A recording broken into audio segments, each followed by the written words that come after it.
and there it goes. And so just speak normally and it'll pick you up. All right. Well, I'm Marilyn Bowers Davis. Some of you knew me by the Bowers, but that's what I came into the world with. And I did teach here for about 35 years, and some in the junior high, most mainly in the high school. And so I do see familiar faces, and that's nice. And I'm just looking forward to sharing with you and hoping it'll be what you want. I live out in the country, you know, so I didn't know if, when you said the town of Frankton, if you really limited that. So my experiences are just from about a mile and a half out, so I hope that's agreeable. But I thank you for the invitation, and hope that I have something that you'll enjoy.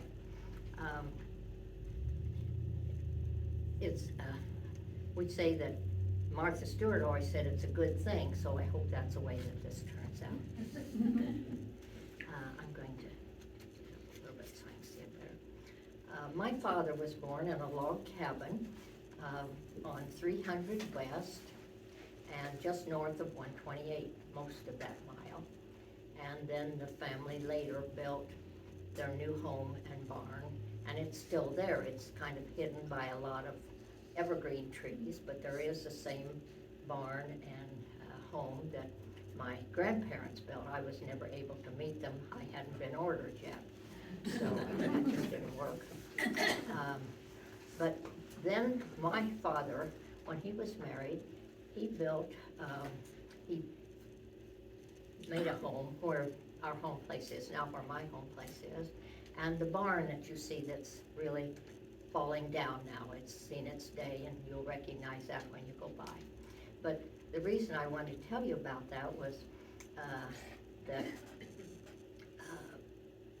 it has an interesting history.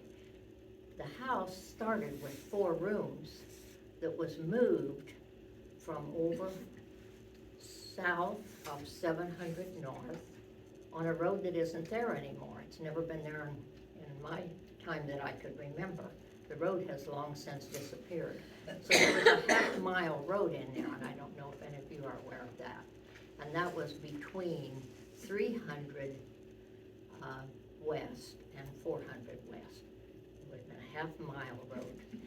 So they moved this 4-room house over and put it over the basement. And then they added on to the front and added on to the back and added on to the top, so you wouldn't know that there was a smaller house in the middle. And carried the roof line on up, and it has a pretty sharp pitch. So you might, when you drive by sometime, think, well, I see now why that's like that. So anyway, and then we had a tornado go through here. I'm not exactly sure of the date, but I think it was 1948. Very close to that. And it just simply sucked the hole out of the roof of the barn. And what I think is very interesting is that it pulled the debris out and dropped all the debris right outside the barn. It's right outside, so I'll pass that around. You might. Marilyn, can I ask a question about the road? Yes. So was it between 300 and 400, was it going towards 128 or towards 600? Or do you know? Which one are you asking about? The road that's not there anymore. I grew up in between those miles on 700 You North. grew up That's in why. which? I grew up on 700 North in between 300 West and 400 West. So was that road going north or was it It going went south from there, Okay, and I don't know how far south. okay, So I know our house came from somewhere on that road, and maybe it was just a mile. okay. I really never, I wasn't around to see that. I know my parents talked about them moving that, Okay. so. My father farmed 80 acres, which at that time was about the average amount of acreage, I think, for many farmers. Had 2 horses, other animals, hogs, poultry, just kind of a standard type farm, I think, for that time. And when we got rural electricity, that really made things a lot easier. It was very helpful to have that, of course.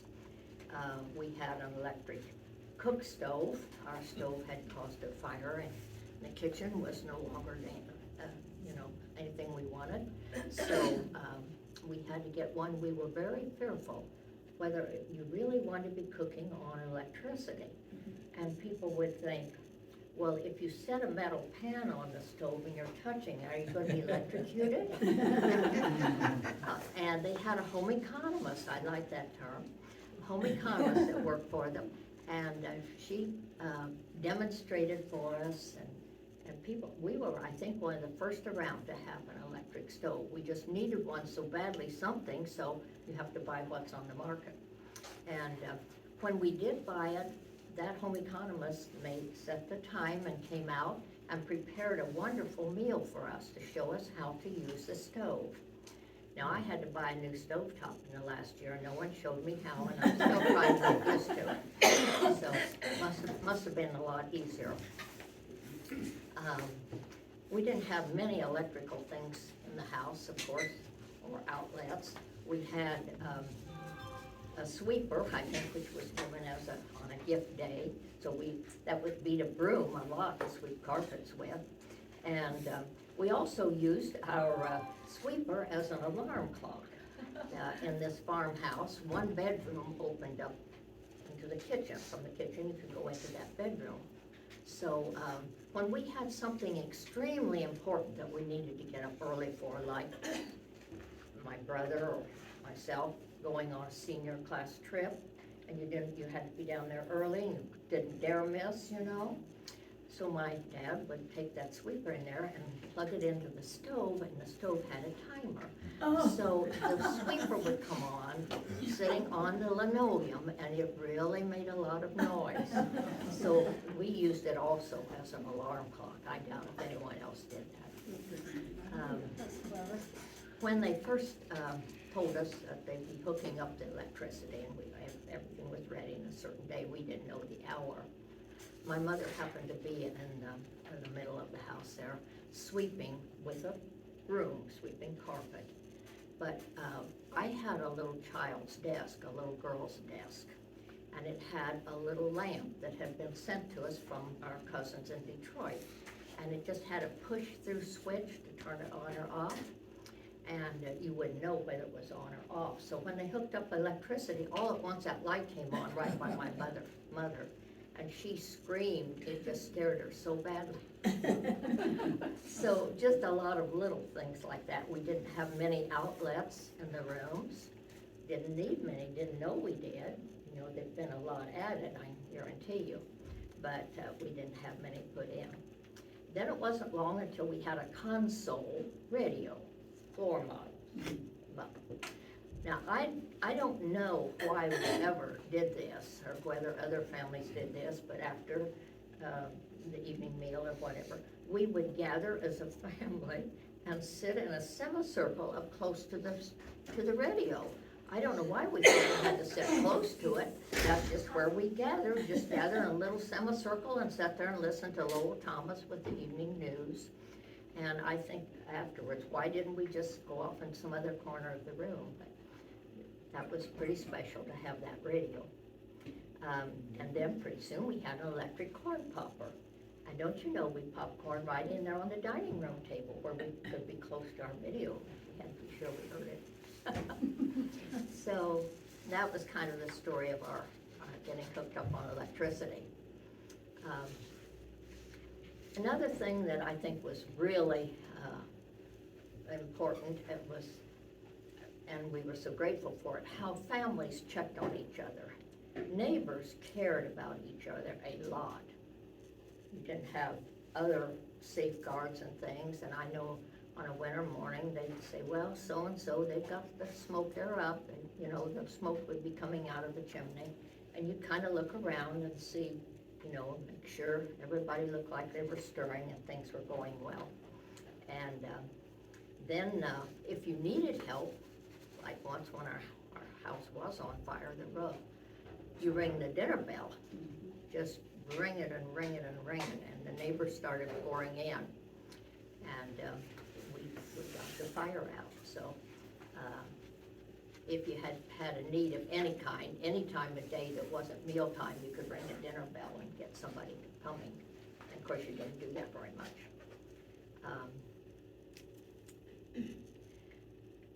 Neighbors helped you out if you were going to be gone for a few days, and you couldn't leave cows unattended for. We had milk cows and had other animals to take care of, so your neighbors were the ones that would step in and help you out when you needed to be gone or got away for any reason, which wasn't very often.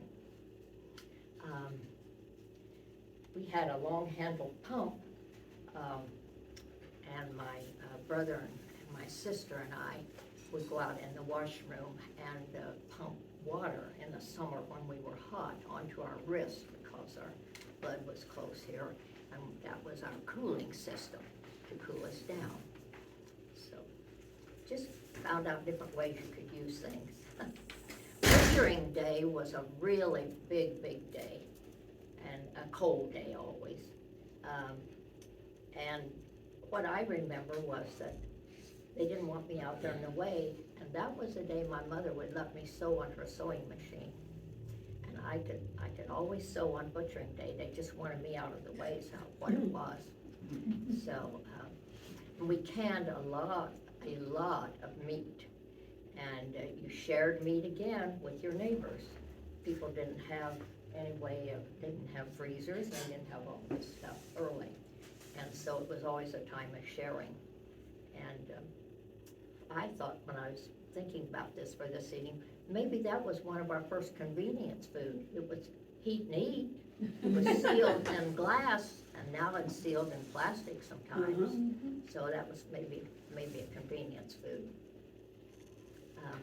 Our family raised most all of what all the food that we needed. We bought very little because we always had beef and pork and turkeys. We had a few turkeys. Those are mean.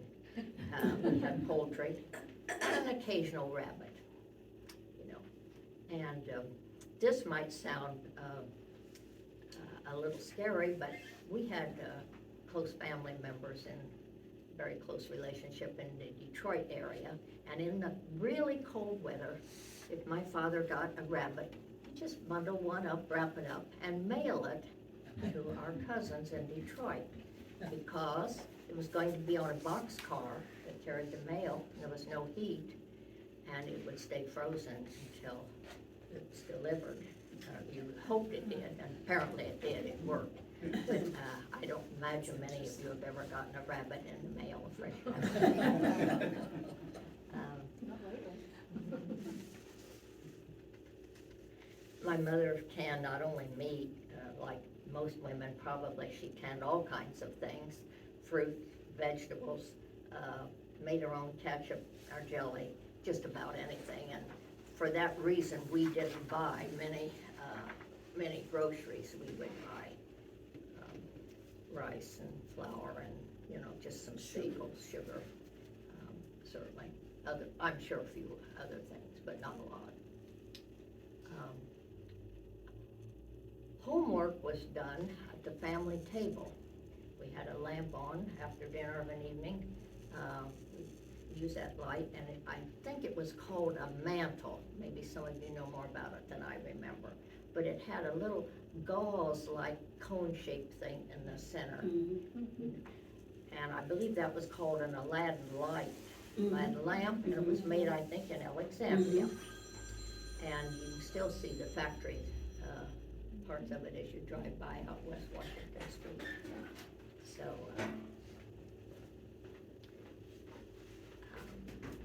we had a basketball goal up in the barn. That was a good place to play on a rainy day. Go up there and shoot baskets. And so I guess we're real Hoosiers. I think one of my most favorite things is that we could go out in the summer, take a quilt, throw it down on the grass, and sleep outdoors under the stars. I love to do that. I wouldn't love to do that today. Times have changed a lot, but that was something really special. Few people locked their doors. They didn't feel like they needed to, and if they did, they used a skeleton key. You know, you just think about it, very trusting. We really had what we needed during these Depression years. We never hurt for food because we produced it there. We never had extras. You didn't go buy new furniture or anything like that, but we had our needs. We were okay. Yes, I know you wonder, did I have any dresses made out of chicken feed sacks? Yes, I sure did. They weren't as bad as they sounded. You could look till you found them. If they got some in town, it was right down here at the Farmer's Grain and Coal where we'd come and get it. And boy, if you found a pattern you liked, you had to get more than one bag so there'd be enough to cut a dress out. Had some of those. During the Depression, my father started a grocery delivery through the country.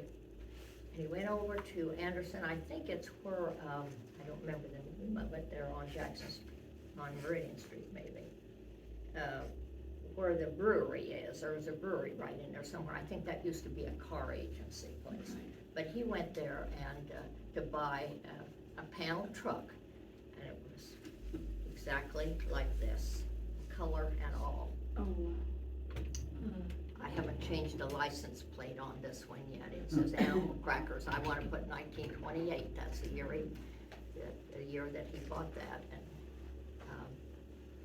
so he went in to shop for that and didn't agree on the price and started to leave. And the salesman called back to the boss and said, "He's got cash." So the price came down a little more, and then he was able to buy the truck. And never had any wording on it, looked exactly like that. And then in the summer, Dad would take each of us one day with him on the route all day. It'd be a long day. And he had a chicken coop fastened over here on this side. Some houses you'd buy a chicken, and 2 houses down the road, maybe you'd sell a chicken. And always had a whole stalk of bananas hanging over what would be the passenger seat, and built shelves along the side and the back, and he did that for several years through the Depression years. And, Did he have a name for his business? Pardon? Did he have a name? Did he have No, a name no for his name on it, they knew No, he him. didn't call it No, anybody? no, it never Just had his any own- markings just on his it at own all. name. And when the World's Fair came along, I suppose we probably didn't have a car, or maybe it wasn't as good, I don't know the reason, but we went to the World's Fair in the truck. We took everything off the shelves, and you talk about safety seats. Guess what we sat on? We sat on the little mule-ear, cane-bottom light chairs, those little lightweight chairs that have a cane seat. Don't remember seeing any seat belts, but we sat on those and went to the fair. And as I recall, now I was about 6 or so along in there, so I don't remember all this, but I do remember some of the things. And when we were going on, they had built new highways to get people into the fair quickly. And I think they did not have at that time places to turn off. Once you got on it, you went right on in. And there was, I believe, a motorcycle officer came alongside of us. And of course, Dad would have his arm out the window. That was the air conditioning, you know. And we weren't supposed to be on there in a truck. Some way, I don't know what happened, but we got on it and we were in a truck, and that was a no-no to go into the fair. So when we got to the fair, and I remember very vividly, it was a wide ramp, you walked up, just a people ramp, walked way up, lots of people. And when we got to the top, Dad said, What fair was it? What? Chicago. World's Fair was it? Chicago, I'm sorry, Chicago. Okay, 1933? Yes, 34. 33 and 34, I think. And so we got up there, they said, now let's look and see where we parked Old Yeller. And we looked back, and there was one yellow truck, the only truck in the lot, and all the rest were black cars. So we had no trouble finding them.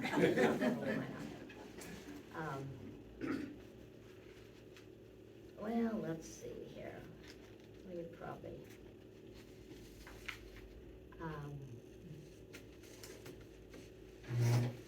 Then, I tried to think of some businesses here in Frankton that I've heard of, but I didn't see, and maybe some of you can tell me. I always heard that Frankton had an opera house. Is that right? Yeah, Now, was the opera house different than we would think of an opera house today? Was it live local entertainment or come in? Does the anyone? best we know it was, it's where our library is now, is where Yes. it used to stand. It's 2 stories tall, about 2,000 square feet, I think, total. That's what we know, but we don't have a picture of it or anything. I didn't know whether it actually had operas or whether it was just other musical programs or, I think it was everything. that's pretty good for Frankton, don't you think? Then also there was a tennis court in my day, right there next to the drugstore, which is the library parking lot. And I worked and mowed yards, and I think got 10 cents for mowing the yard and all that. It takes quite a while to buy a tennis racket. Finally, I had enough money for my tennis racket, and that was the day they started tearing the courts.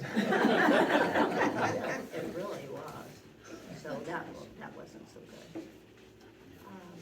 Marilyn, I think Millie Harrison mentioned that, What wasn't is that it? Millie? Yes. Yes, Millie remembered the tennis court. So Bob Morgan.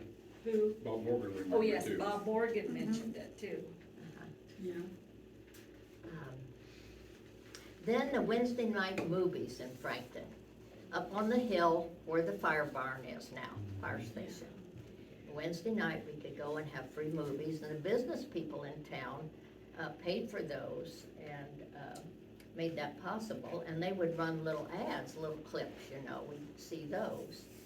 And that was really nice, I loved that. We didn't go to any in town, I guess, in other towns. And then came the time that I visited these cousins that we were always visiting back and forth from Detroit. Went up there, and I was real young at the time, and I was up there about a week, and then I knew we were going to leave on Friday evening when he got home from work and come to Indiana.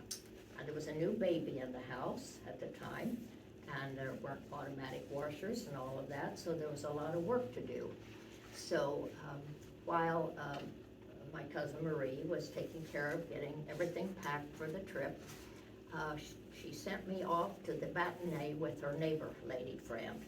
So I had a stranger took me to the matinee, Rebecca of Sunnybrook Farms. Oh.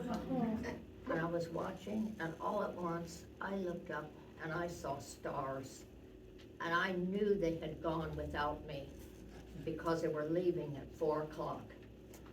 I had never been in a theater with inside theater. Oh. I've been up here at the hill at Frankton, and when you looked up, you could see stars. So I thought they had left me. And I cried and bawled and carried on, and I wasn't about to tell a strange person what was wrong. They said, take me back. But I kind of remember that. That scared me so. I just thought I'd gotten left. Well, then we come along, that's some of the early memories that I have. We come along to World War II, and the big slogan was the war effort. Everything was for the war effort. Lots, you heard lots of that. There were a couple slogans here. That became one of the battle cries. Of course, the men, young men, and some women went off to war.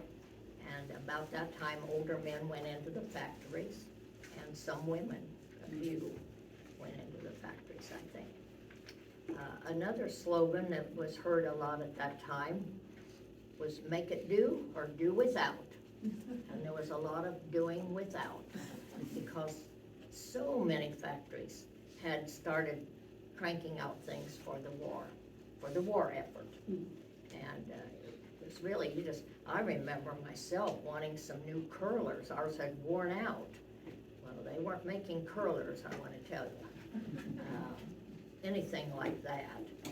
You just had to, well, I figured how to tie up my hair with rags. So I learned how to do that. So that would work. goods or things that you wanted to buy, just were very often unavailable. And these same cousins that I talked about up there got a little letter from her one day, and she said she knew we needed clothespins. She couldn't buy clothespins, and unless they just happened to come in. So she said, I was down at the grocery and they had clothespins, but I couldn't get them today. So I hid them behind the crackers and I'll come back tomorrow. Send us some clothespins. It was make it do or do without. My brother was in the Navy and stationed in the Marshall Islands for the duration, helping keep airplanes going. He was a mechanic. And we didn't hear very often. Probably it took about 3 weeks to get a letter through in transit. And so you didn't very often get a letter, and it was really big news when you did. And he didn't even get to see his own little baby who had been born until she was, I think, about 3. I'm not positive of her age, but I thought that was too bad to miss out on so much of that.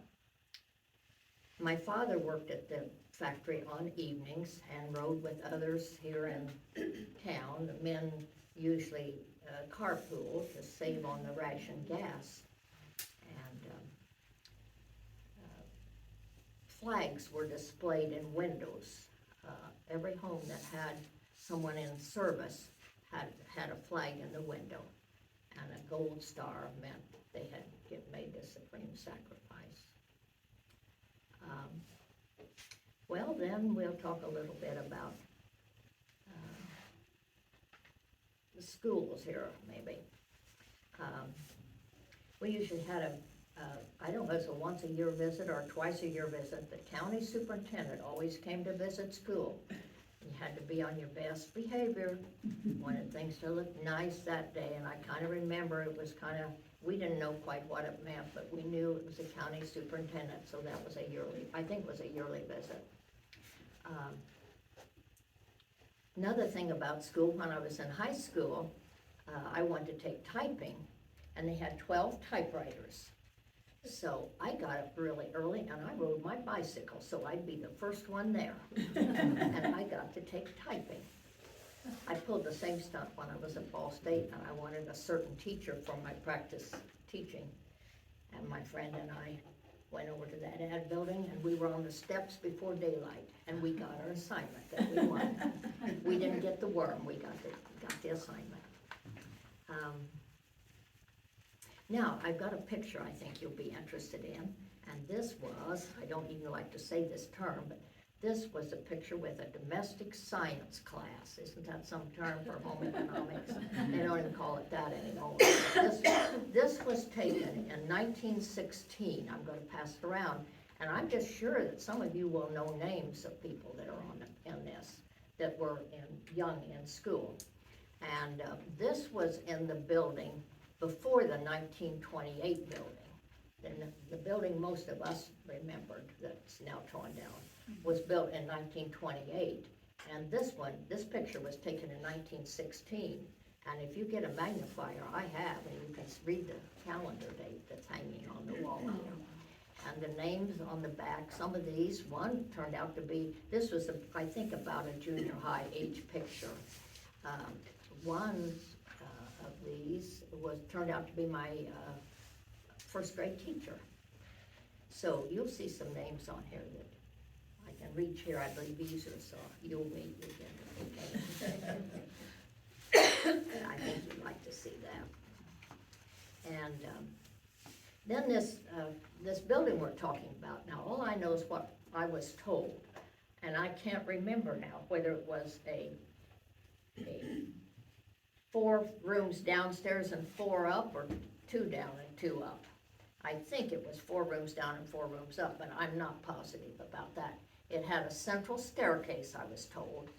Ines Freed, whom some of you would know, is my cousin, and she was a young girl, and she played piano, and she played the piano march music, and they marched the classes when it was time to change class. She's the one that told me that. So that tells you a little bit about that building, and I believe that one was built just east of our 1928 building, that school.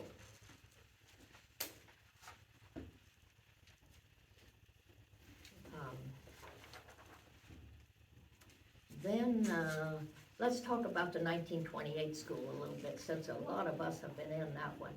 And anyway, I like the name of that year, that was a good year. Had a bell and a belfry. We had an hour off for lunch in the early days, because the kids that lived in town had to walk for their meals, go home for lunch, and come back. It didn't matter what the weather was, town kids went home. And the rest of us had a little extra recess time. The bell would ring, well, you better be on your way in when the bell rang. It wasn't a cafeteria at that time, and I should know this, but I really don't know the year that the cafeteria started. It probably was the early 40s. That's neat. Losha Wright was a sixth grade teacher who had been here for many years. Somebody I see shaking your head. Do you remember the string ball that she kept in the closet at the back, the storage cabinet? She had a ball of string that was heavy, and I'll bet it was about the size of a bowling ball. And she was teaching us to save and use things. We brought our lunches tied, a lot of us tied in string and newspaper. That's what we carried our lunch in. So you had a piece of string, you got to go back and tie it on and see how big we could get our string ball. The last I knew, it was about bowling ball size. I doubt if we ever needed that much string. Anyway, it was a lesson. Basketball, I remember that Elwood was a rival, and that was a sellout on a night when Elwood played. The place was packed, absolutely packed. That was probably the biggest game of the year always, season, I should say.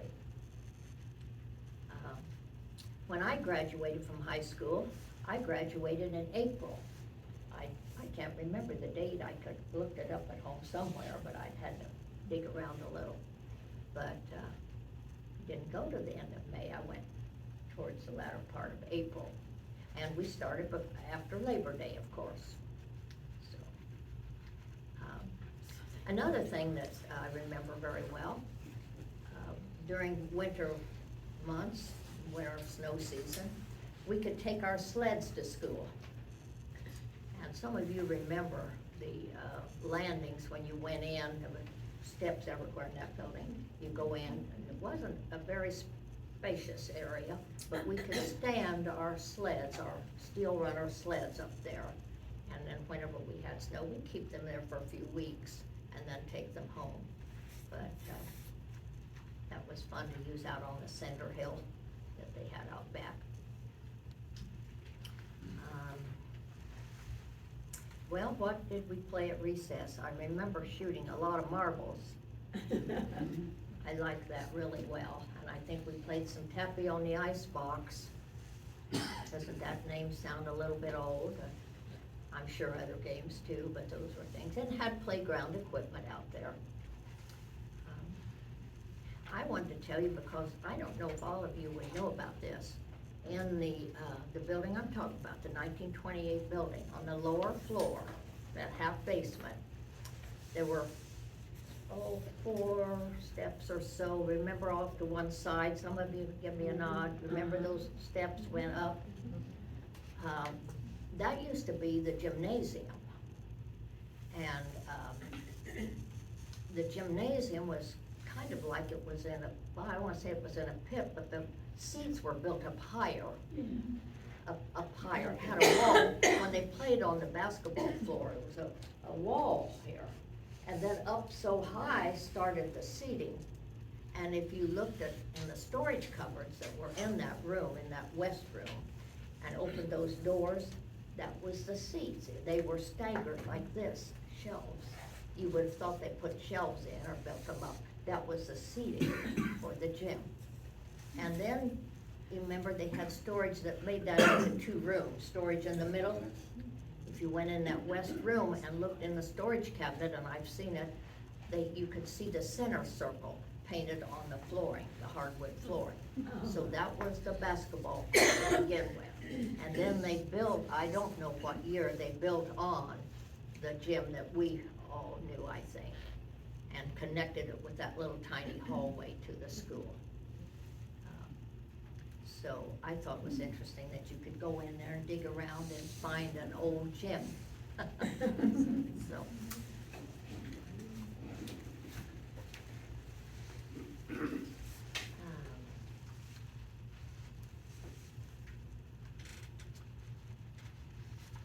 Well, let's see here. The 8-day trips that we used to take, we had a lot of fundraisers to raise money for those trips to New York.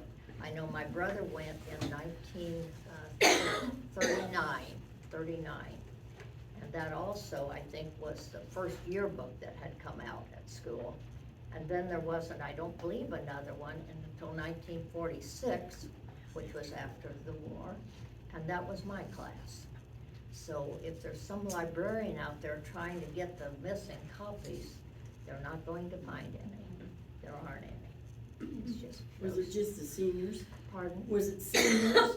The senior class went, or what class went on the trip? Senior class. Yeah, Took these okay. 8-day trips, bus trips. Mhm. Usually bus. I went twice with them on a train, but usually there were bus trips. Wonderful trips. We'd go to Pittsburgh, stay one night, and then on in through Hershey, Pennsylvania, and then on down to DC. Stay 2 nights in DC and up to New York for 3 nights, back to Pittsburgh again and then home. And wonderful trips. And most of those were with the Miller Tour Company out of Indianapolis. And Marilyn, do you remember what it cost per person, right offhand, roughly? I don't. Be interesting.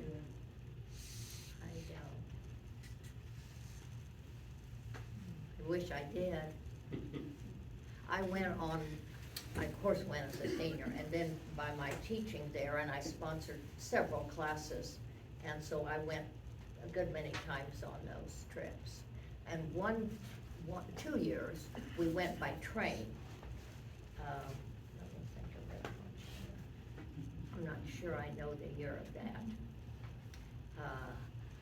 But they were nice trips, and got to see a lot, my goodness, always just great. And the kids, our kids were just outstanding.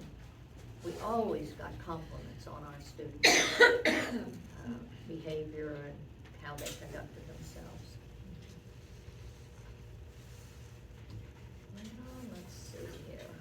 Find one.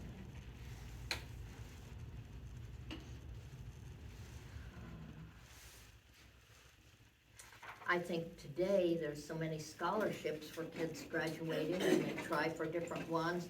I don't remember even hearing anything about a scholarship program when I know there wasn't a program. That just wasn't done, and I think how great we've improved on that to help people, help young people. Also, there used to be a junior play and a senior class play, separate. One would be put on by juniors, one by seniors. I think they did one in spring and fall, but I'm not positive. I don't know if anyone knows about that or has been in any of those. Yeah, we had it when I was there, yes. Senior play and a senior play. Have a big turnout, set up all those chairs. Now, when I graduated, we had a prom. Now, you're not gonna believe this. We had a prom, but there was absolutely no way we would be allowed to dance. I was reprimanded one time for shuffling my feet while one of my classmates was playing the piano at noon. That was just a no, bad. So when we had a prom, what do you think we did? We went to Marion, we went to the hotel and had dinner, informals. Then we went to the movie theater and sat in the balcony and almost got thrown out because of throwing popcorn. Dressed up informal. So that has changed a lot, and I think that dancing bit changed right after Second World War, when people, and the music was pepping up then, getting nicer, happier music.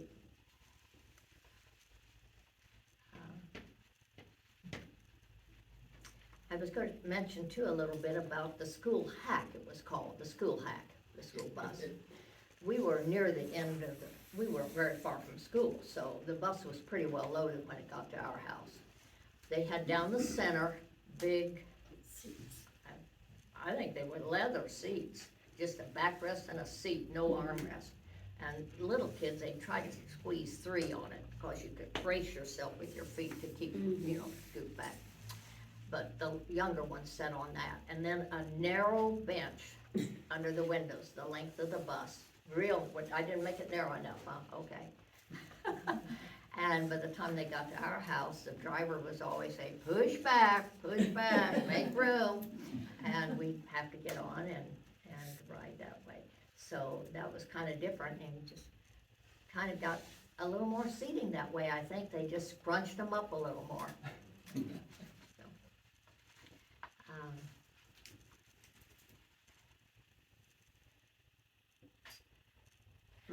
my period, I tried to divide this off in different sections here for us a little bit. World War II, my area, I had some more here, I guess. It was a difficult time. We got radio news of battles and losses and ships down and all kinds of things. It was a really hard time in a lot of ways. Again, I didn't mention the ration books. We had ration books and little tokens, what were they called? Can't think of the name. Anyway, the little tokens, they were made out of like a pressed cardboard, I think, kind of reddish color. And I know my dad he was out more because he went to work with, others. And he was always trading somebody. People would want stamps, ration stamps, maybe for cigarettes. And he was wanting sugar. He liked sweet things. And we never had enough sugar, so he would trade cigarette coupons for sugar, or stamps, I mean, for sugar.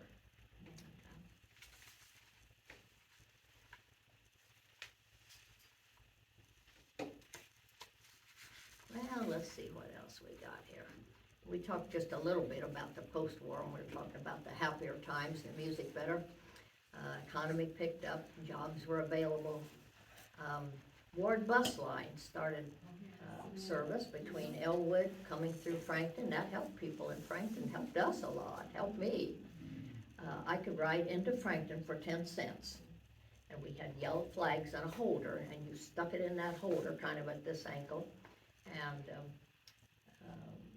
he would stop. And we had a pet lamb at our house that Drake's had given us, that the mother wouldn't claim it, so they called over and asked if the girls would like a lamb. Oh yes, we wanted a lamb, of course. And that lamb just stayed around the yard like a dog would, knew where it belonged. But one day that sheep by then got out in the road, about where our house is now, where I live. Chet Ward stopped the bus, let the people sit, got out, picked it up, and brought it up to the farmhouse to the door. I remember that. It was nice, and then you could go into Anderson. I don't remember the cost, but we would do that. And then, of course, during wartime, we had a 36 Chevy, black, of course, and we had one that was worn out, so we bought another one, and we left the worn out one set down in the barn lot, and that was our parts department.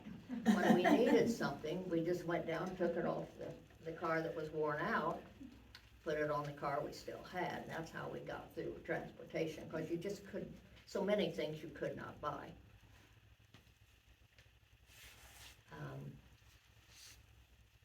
Then when we got TVs, that required a tall where we would live at least, a tall antenna. You know, the tower type antennas for the first ones. Well, my sister and I knew we could not have a TV. We couldn't afford one at the time. So we just begged my dad to put up an antenna so people think we had one. That didn't happen either. But if we could have fooled people, we would have. I meant to mention this when I was talking earlier about things, and I see I got by it. Did you see what I brought in this evening? You know what this is? Anybody have an idea? I bet somebody here might know. You're an apple butter, What? making apple butter. Right, exactly right. Make an apple butter. See the length of that handle so you can stay back from the heat? And you stir it, I think I'm right on this, you have to keep it stirring all the time around the edges. So you walk a circle, you back around and pull it around. I'm not gonna get you, Neil. Pull it around like this. And, that's what we didn't use it, but my grandparents did and I have it, so. Made it in a copper kettle. Pardon? Made it in a copper kettle. Is that right? Yep. Well, that makes sense, doesn't it? Uh-huh. And it would take how many hours? Good part of a day? That'd take 2 or 3 hours. Oh, 2 or 3 hours, okay. Do you know of anybody that still does that?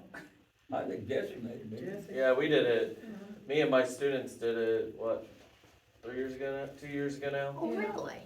We did it right out here. It took, every bit of 6 hours. 6 hours. And we used one of those, almost identical. Ours had more holes in it. Yeah, here's the picture. The secret was, you put wheat pennies in the bottom to help prevent the applesauce from melting and burning to the kettle. Put what? Pennies. Pennies. And then you move them with that, and that constantly scrapes Kinda the kept bottom. it moving? Yep. Now, like how many, a handful, or? I think they used the whole roll. Oh, a This roll, this 50. kettle's big, 50. so I think they used the whole 50 pennies in there. My goodness. So. Well, I'm glad you knew about that. I didn't know all that. That was gonna hurt, Dave, but Yeah, not last year, the year before. I think I've shared most of my. How many was in your family? You mentioned a sister and a brother. How many? Yeah, how many brothers and sisters did you I have? had one brother and one sister. One brother and one sister. Uh-huh. Cool. My mother was from a very large family, and she was an orphan by the time she was 7. Oh, Mhm. And her brother, she had mostly brothers, a lot of brothers and a sister that raised her. And I've always, she said one time she never had anything to play with but a goat and a gun. She was very good at targets. My mother, when she wanted a chicken, she felt it was so cruel to go out and twist their heads off or anything, and my mother just take her rifle out and shoot. And one time when I was dating Keith, and we got home late one evening, and he said, "Will your dad get after me with the gun?" I said, "It's not my dad you need to be concerned about it." But she was a very good shot, because she said that's what they did for entertainment with that many boys. They shot targets on weekend. And she was really, really good. And when she was in her 80s, she said to Keith one day, "Would you put up a can lid for me out in the orchard there?" We had a little small orchard in the mountain. And see, I just want to see if I can still shoot. And she just stepped out the door on the back porch, open porch, and plugged it right in the middle. She was very, very good, and people just think, "Well, my goodness." But she said that's what they did for recreation, you know. And I even have a little, I don't know what you call it, it looks like a little ladle or a little dipper thing, that they melted, made their own shot. They make their own bullets. So. Well, I think I've shared just about. Do you think of What anything I made left you out? want to be a teacher? Pardon? What made you want to be a teacher? Probably, well, I always did like to sew when, butchering day I got started. Mhm. But I had such a wonderful, science, or home ec teacher when I was in school. It was, I'll say her name now. Was it Miss Weimer? Who? Weimer? No, She was li- she was- Samuels. Oh, yeah. Ruth Samuels. She was earlier than Mrs. Weimer. She was very good, and, I don't know, I just like that. I've always been so happy. I've really enjoyed it. And, Everyone enjoyed you being the teacher. I just feel so blessed to think that I can still live on a part of our family farm. It's been divided so many times, it's getting to be about like a postage stamp now, but, it's come through many generations. I never knew any grandparents. They were always born before I was ordered. And, so I enjoy the stories and using the things they used, Mhm. and to know I'm still on a part of that. It's just a nice How feeling. large was the original farm? I don't really know that. Mm. We had 80, so, and there were 3 kids, so I would Mhm. guess it probably would have been, it wouldn't necessarily be exactly the same, but I Right, would right. think it would be somewhere in that neighborhood. One of them sold their portion off and the other 2 kept. Mhm. So my aunts and uncles, I had lots of aunts and uncles, and they kind of took the place of grandparents in my life. How did you meet your husband? Well, we had a mutual friend, and she came to me and asked if I'd like to meet someone, and I thought, oh, I don't know, I'd never had anything too interesting doing that. And I said, I guess so, nothing ventured, nothing gained, and she was just kind of sick that I was smartered off, so. And then here it was. That was great. So, he had picked her up as a ride when he was going to Highland to work. He taught at Highland. And he started his teaching down at the school at Knightstown for a couple of years. And then he called himself a charter member at Highland because he went in when the building was new. And How old were you? 32. Wasn't How any many hurry, of- hadn't seen anything that Right. made me want to do that. How many of us in here had What? Mrs. Davis for a teacher? Or maybe study hall, I don't know if you did study hall. So 1, 2, 3. 1, 2, 3, 4, 5, 6. Wow, thanks for coming. Glad you didn't run the other way. I remember one time, this was in 1967, and Mrs. Davis was our class sponsor. I graduated in 1968. So one day in home ec class, we girls, we were talking to her about prom. Well, she was expecting Naomi. And she told us, and like I said, we were juniors then, so it was a junior prom. And the juniors, if you remember, put it on for the seniors. And the class sponsors always helped. Well, she said, girls, I won't be able to go to prom. Because she said, with me expecting, I'm not sure if you knew that Naomi was gonna be a girl, but you knew, you said, with me expecting, I don't think that would be acceptable. And we all said, I don't know if you remember this, we said, oh, yes, please come, we want you there. And she did come. I think you made your dress, and if I remember right, I think it was a black and white, I don't and it remember. was kind of long, but I'll never forget that. She was afraid that it would Well- not be acceptable. Yeah, A lot of people didn't expect you to be out in Right. public Yes, yes, at that time. yes. Mhm. We just couldn't imagine you not being there. So how many children did you have? 2 girls. 2 girls. How long did you teach? 30, I think it was 34 and a half years, was a half year in there with a coming back, they needed one. I couldn't get a leave of absence when I just had to quit when I was pregnant. You just had to quit. And to come back in, they hired somebody else and they didn't hold a spot for you. So, I went back into the junior high and worked there until there was an opening, and I enjoyed working at the high school with the older. That was more my cup of tea. I liked both, but that's how that worked. I had to work myself back in. So, what was your first year teaching then? Trying to get a timeline. 1952.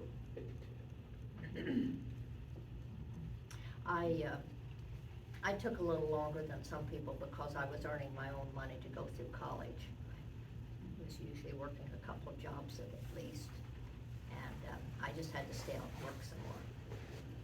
Where'd you go And to people college? would say to me, "Oh, you'll not go back, will you?" And it just made me so mad inside. I'll show you. Where did you go to college? I went to Ball State, did graduate work, did my master's at University of Wisconsin. When I went to go back in, well, I had related science on my license. It was called related. You could teach limited, junior high and so on, but not some of the higher classes for the training I had. And then all at once, and my license is considered a life license. So it would really still be good today. I work at the school, so we'd hire you. Pardon? I work at the school, we would hire you back. Well, I tell you what, I helped out a little bit in a room this year.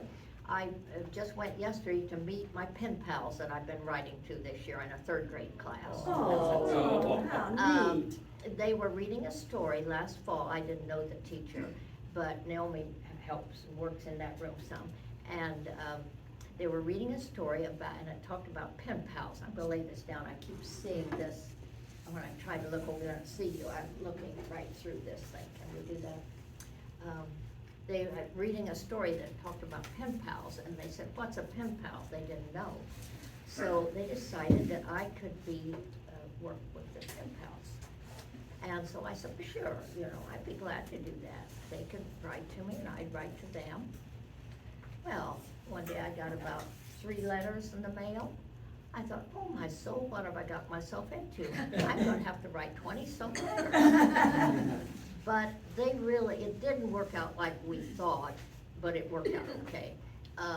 They got so busy with work at school, they just didn't have time to mess with that. So, 3 students, she was going to pick names out, and they would be the ones that would write to me at that time. Well, they just did that once, and then the others didn't get to write. So they just got busy with schoolwork.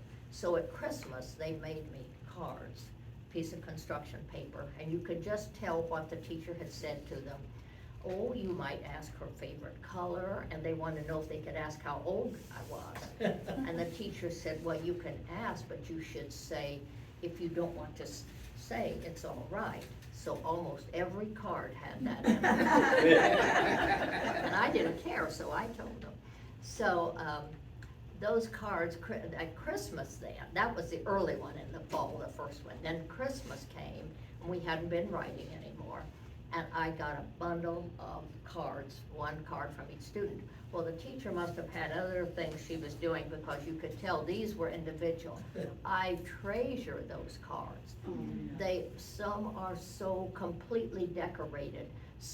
One has pockets, and then they put little notes in the pocket they made, pasted on. Some have cutouts. They're just so creative, and I just love that. So they had not met me, and I went, was it yesterday? Day before yesterday. Yesterday, yeah. And met them just for a little bit at school. And so that was really, really fun. I liked that so much. And now the teacher wants me to ask if I would do it next year for her class. Just the point that they didn't know what a pen pal was, and it gave them more understanding. And I don't know if they said anything after I was there that you heard or not. I didn't hear anyone after you left. I mean, they loved it, but They were on their way to somewhere else. Well, they're busy. I was there probably, 30 minutes? I went down near the office and we met right there.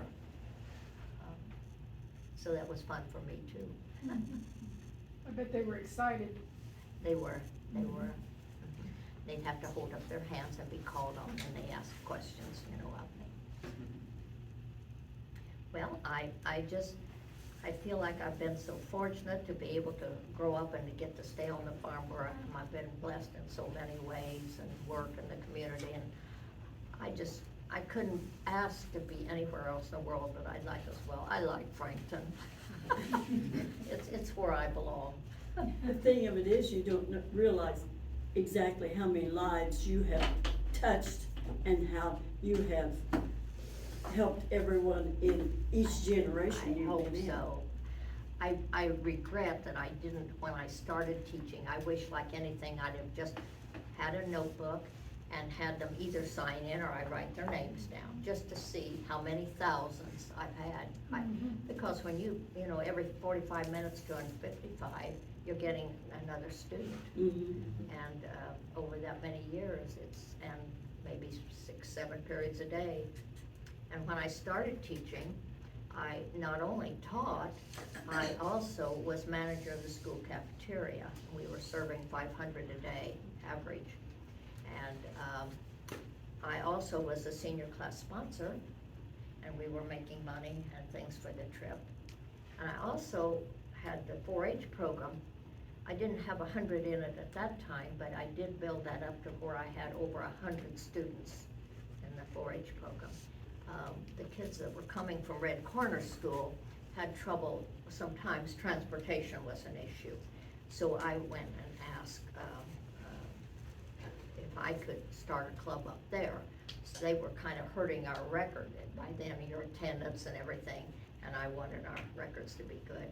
So I went up there and taught food things down in their kitchen, and took a couple sewing machines with me as I went. I'd sew, and one day I went up there and took the sewing machines, and when we got ready to leave, I went out and to get my keys out of my purse. And I couldn't find them. I couldn't find them anywhere. I said, "Oh, kids, I have to have my keys." I thought they were teasing me. "Oh, we don't have them, we don't have them." And we looked, I went into the back of the building, and when we came out the front and around. Well, I finally took everything out of my purse, turned it upside down. The stitching had come loose in the lining, and they had gotten under the lining. So found the keys, came out the other door, got in the car, backed up, backed over the sewing machine.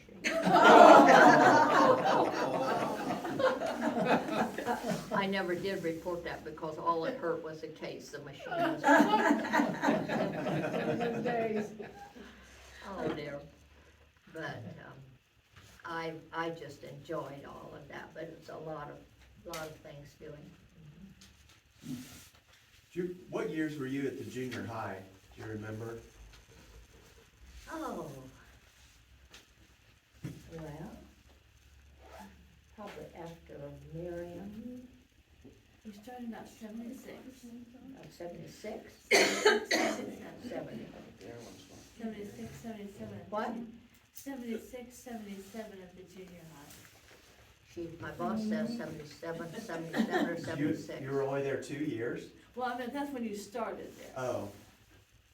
Okay, because I had you at the junior high. That's why I was asking. Okay, so maybe you can tell me. I think I was there about 76, 77, 78, somewhere in there, in 7th and 8th grade, so that's why I was wondering. Now, Then you were there till about 84, Mhm. just a second. Till 83, 84, and then you went back to the high school. I enjoyed junior high, but I liked the subject matter. I could get into it a little more in the high school, was why I was glad to go back and do that. But it was all kids I liked.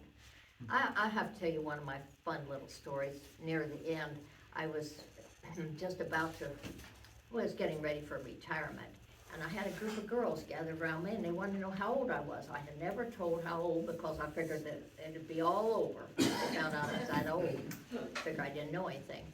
So I had never told them that. And they, well, how old are you? oh, how old are you?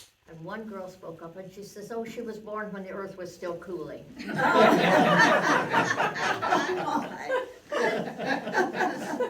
So I thought, well, That's a good thing. served me right. Marilyn, me. Jack and I were in 59, you took our senior trip with us. To- 59, And 59, Yeah. okay. you were our sponsor.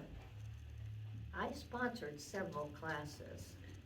And sometimes I, went to reunions for a while, and of course during COVID you didn't go to any. I didn't, but, you just can't keep up all the way around. And you were my 4-H leader. Yes, oh yes.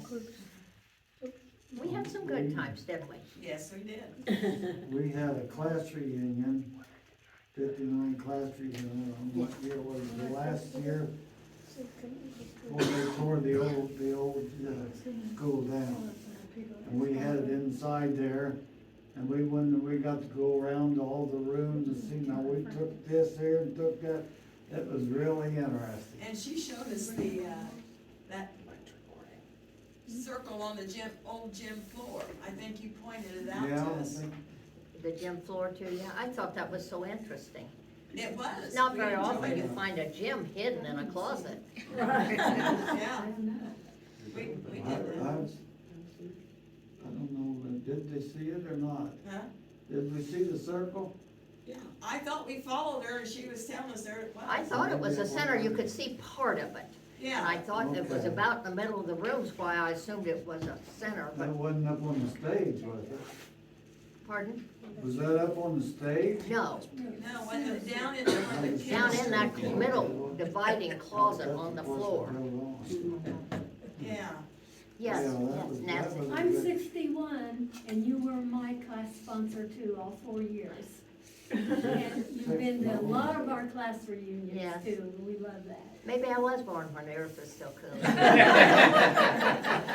Getting to sound like it. Well, when I posted that you were coming tonight on Facebook, there were several people that responded and said, oh, I just loved her when I had her as a teacher, and someone, I don't remember now, because I can't bring it up in here, they said that they still had their apron that they made. I used to have boys sometimes too, different years, they had different ideas. And some of them I think, well, how is so? I don't dare tell this or not, but one time when I had them making gun cases. I wanted to be interested in what they were doing. And these kids would bring their guns to school. I said, now, you have to come straight to the office, straight in the office, and it has to stay there, and you go down there and measure it. But imagine, I just Yeah. cannot believe I did that, but, oh, we had like the furry, the artificial, but looked like fur, synthetic, line padded. Oh, we made some nice gun cases. Oh dear.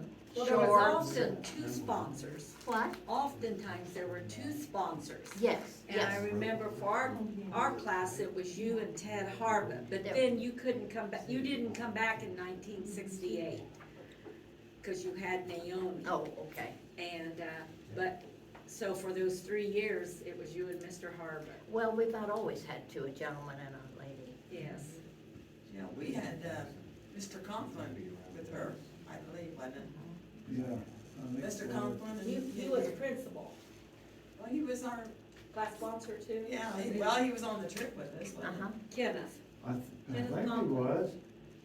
And I I went need to on look a at that trip with picture, I him. got the picture, we Uh, took in I remember Washington. being on different ones, Ted Harbin's class. Some of those classes have made so much money that the kids hardly had to even pay for any food. And we had nice, we took them to, it was kind of Bobby Darin, wasn't that a show person at one point? We went to that one where he was one night and had a nice dinner, and we just had some really nice things, nice trips. I can remember being on one of those trips, and the driver wanted to have a little fun with us, and he told, I'm not sure which one it was, and they said, told us that, you know, it was a joke, but he told it like it was real. That the right front tire was so bad that he was mad. I think they'd send him out on the road with a tire like that.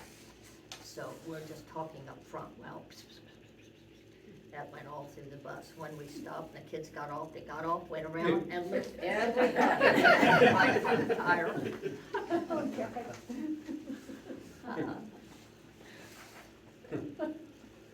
Well, does anybody else have any questions? Well, thank you so much. I'm gonna stop the recording. All right.